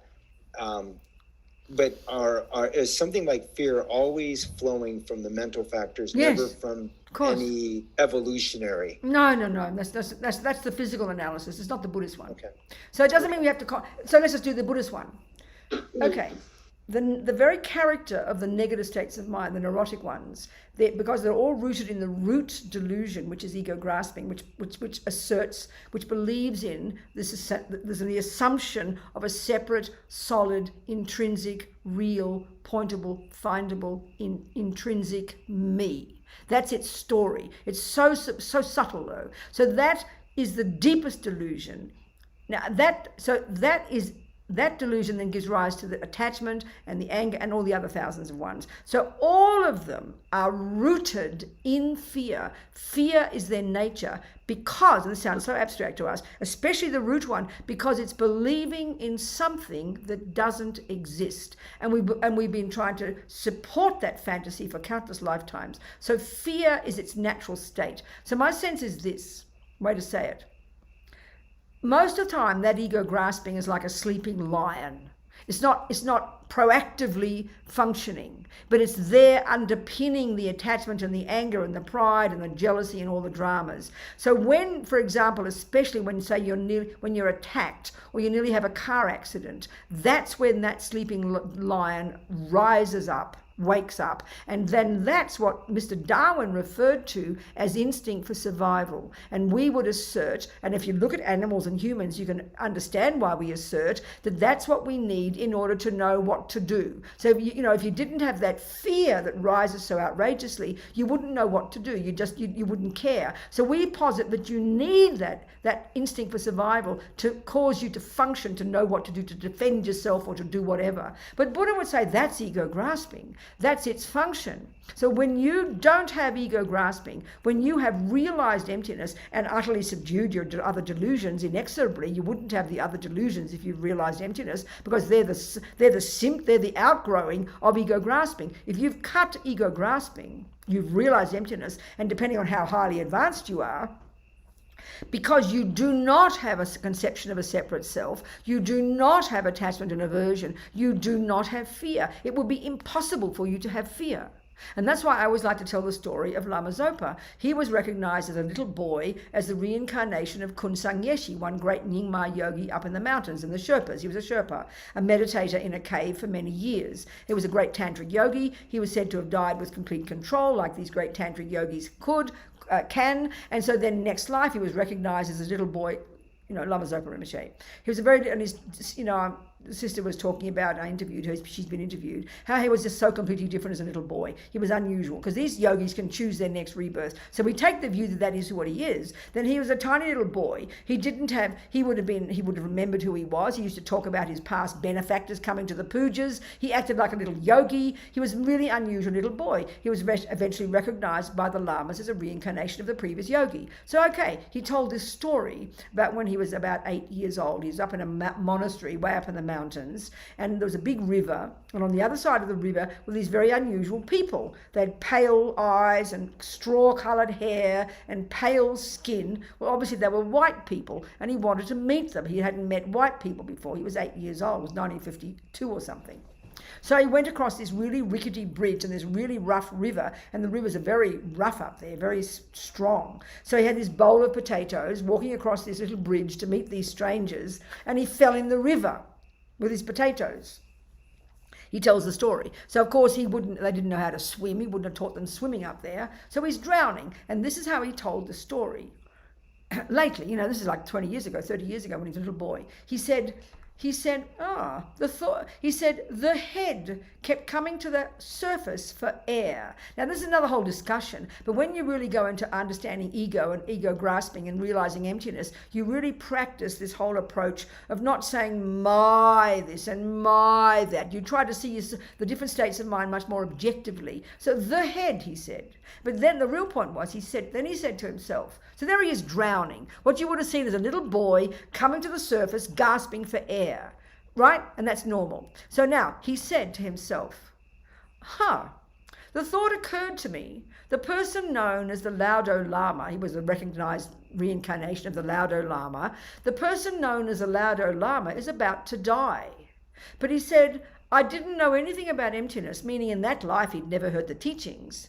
But we can deduce from his past life, he must have realized it, and you can't lose it once you've realized it. But he said, I didn't know anything about emptiness, but there was no fear. Now, this is impossible for us in our ordinary world because we assume the presence of a separate sense of self. We assume the panic and fear of ego grasping. We assume instinct for survival is normal. We assume you'd have a panic attack and that's why he'd go to the surface for air. So we think if he didn't have that, he would have sunk to the bottom of the river like a stone going, oh, well, I'm drowning. What does it matter? So that's why we say you need instinct for survival. Well, instinct for survival is a great term for ego grasping. Of course fear arises, but when you've realized emptiness, when you've worked on your mind, this is what's impossible for us to realize. He would not have had fear. His mind would have been as clear as if he's walking along a mountain path with nothing threatening him. This is hard for us to imagine. So fear is the natural state of delusions. When you've gone beyond delusions, honey, you are only blissful. You're also intelligent. You'd also go to the surface for air, but your mind would be clear and stable and there would be no fear. This is pretty intense. The body is linked to the mind. So the symptoms in what goes on in the body for the Buddhist view is merely the symptom of what is going on in the mind. The body is nothing on its own. It's driven by consciousness, and the consciousness is the root of it all. That's the Buddhist answer. Thank you. Okay. So maybe we'll just go, let's just do a bit more of an analysis of anger and attachment, this relationship between these two that we run between 1,000 times a day at a subtler level that we never pay attention to. Because this is the root. If we can handle these, you can handle any damn thing in your life. And this is really the truth, you know. This is really the truth. So we have these the three poisons. The assumption of a panic-stricken, separate, unhappy me is the root, and it's there, underpinning things all the time. Its main voice, its main expression is attachment, this frantic need, this hunger to get what the supposed I wants. Every millisecond, it drives us every millisecond, okay? Every second is there all the time. And like I said, so then the third one is, you see, attachment is this driving force that's always trying to get things the way we want. The nice things, the pleasant sound, the pleasant smell, the pleasant taste. Whatever it is we want, attachment wants to get it all the way with no interference, no hindrance. We know that. So then what's going to happen is, like I just said, you might bump your toe. So what arises immediately? What upset means? We go, well, of course I get upset. I just hurt my toe. No. You get upset because attachment just didn't get what it wanted. There was a painful feeling. So attachment, this hunger turns into annoyance. This is a mild version of anger. Then you forget about it. Then you go to the next one, then you do the dishes, and you break a cup, and you get annoyed again, you get angry, and then you get guilty as well, because you think mummy's over your shoulder blaming you because you just broke a cup. So we add troubles all the time. So all these stories happening in our head throughout the day, we never pay attention, and they're building up, they're building up, they're building up as habits. They're building up. They don't go in one ear and out the other. We're so ignorant of our mind. We don't pay any attention. We wonder why at the end of the day you're stressed, you know. So this is attachment and aversion, mild levels. So then let's say the extreme level, more extreme level, like with Fred, the boyfriend. So the more attachment I have for Fred, and that's where attachment goes out of control, completely goes berserk. Because attachment is the hunger to fill up the gaping hole in here. So you're going to find the most ideal person in the universe. Attachment makes him look delicious, which is why it's so hard not to believe in it, because attachment makes the object look divine. It over-exaggerates his deliciousness. So then all the expectations, you've got your entire life mapped out until the age of 80. Now I have found happiness, we say, like as if you believe it's now real, and then you set it in stone, which means you're adding another lie to it. You now think it's permanent and never going to change. So all this expectation, all this joy, all this, see, there's another whole discussion. Maybe we'll go into this tomorrow. And this is where, Peter, for your discussion, we've got different states of mind here. This is a massive one. I'm going to spend the rest of the week on this one. We have Okay, this is going off on a tangent here. Maybe the tangent is more interesting. Yeah, let's go and look into attachment. Let's look into attachment. It's very fascinating. See, Peter, in that third category, or for all of us, in that third category of states of mind that are neither virtuous nor non-virtuous, there are many of those, like I call them mechanics: concentration, good memory, discrimination. But curiously, there's another one that's always there every second, and that's called feeling, but not the way we think of it as an emotion. It's a bare bones, simple state of mind, also as a result of the sensory consciousness having a body. We only have three kinds of feeling. We either have pleasant feelings, unpleasant feelings, or indeed neutral, Peter, neutral or indifferent. Not meaning uncaring, that's another discussion. Not literally neither attachment nor non-attachment. So forget the neutral ones, okay? We don't care about those. So look at our lives now. So look at our lives. We know we only want the pleasant feelings. Pleasant feeling, which is a technical term for this one of these third category of states of mind called feeling. There's one called a pleasant feeling, or there's one called an unpleasant feeling. Now, another word for those is suffering and happiness and suffering. So they are words, when we say suffering and happiness now, because we're so addicted to the external environment being the cause of it, then when I talk about my happiness, I will talk about my experiences: the lovely cake, the pleasant weather, how kind Fred was. Because we so externalize everything. But happiness is pleasant feeling. So we know there's a spectrum of the mildest pleasant feelings to the most intense blissful feelings you've ever imagined in the universe. So that's what is called happiness. Now, all we want is those. That's all we want. And attachment's job, this junkie in us, this maniac, deluded, vampire junkie, its job is to find the object that we believe such that when we have contact with it, it will trigger a pleasant feeling. Because our tragedy is, and this is what samsara, this is why Buddha says we're completely locked in this misery, because we don't know how to trigger pleasant feelings without getting an external object. So attachment's job is to find the cake, to find the boy, to find the handbag, to find the pleasant sound, to get the pleasant thing, to get what I want every second. Because when attachment gets what it wants, that's the only time we have any pleasant feelings at all. So we're complete junkies. Attachment is a junkie that has to find the thing that such when we have contact with it, it will then trigger a pleasant feeling. And it's the only method we know of how to get pleasant feelings, or called happiness. Buddha says this is the essence of being a samsaric person, and this is the mistake. He's not being moralistic. There's nothing wrong with having a pleasant feeling. As Lama Yeshe would say, the more pleasure, the better.